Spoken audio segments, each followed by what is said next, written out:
So here's a quick video on steps to use to solve multi-step equations. Remember, I want you to always show your algebraic work on one side, and then for right now we're going to jot down the properties we're going to use to solve on the right. So as you can see, I have negative 4x plus 7x minus 3 equals 9. The first step is to always write the original equation.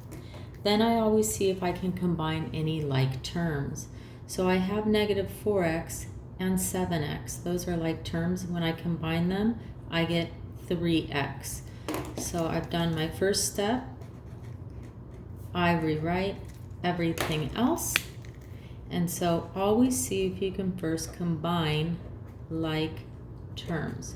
The next thing I'm going to do is I'm going to get all my variables on one side and all my constants on the other. So I'm going to use the additive inverse property to get rid of this minus 3. And the opposite of minus 3 is to add 3. So I'm going to go ahead and add 3 to both sides, and that's the additive inverse property. And I'm going to go ahead and I'm going to simplify. So now on this side of the equation, I'm only left with 3x tiles.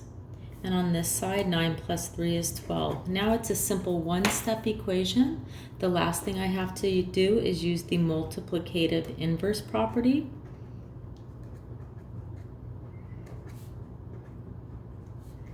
And what I'm going to do is I want to get 1x. So the inverse of 3 is to multiply by its reciprocal, 1/3. And I have to do it on both sides.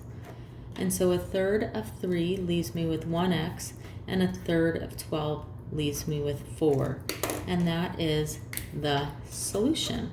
Now, how can we check to make sure we do have the correct solution? We just have to plug it into the original equation. So I'm going to go ahead and I'm going to check down here. I'm going to check my solution. So I copy the original expression or equation.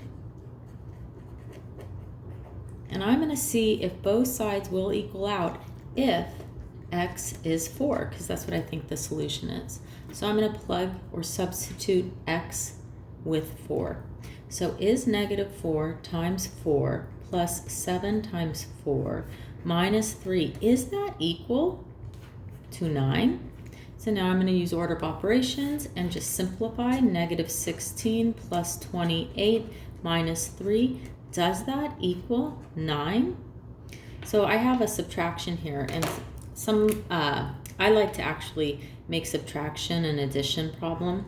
So now I have a negative 16 and a negative 3. That gives me negative 19.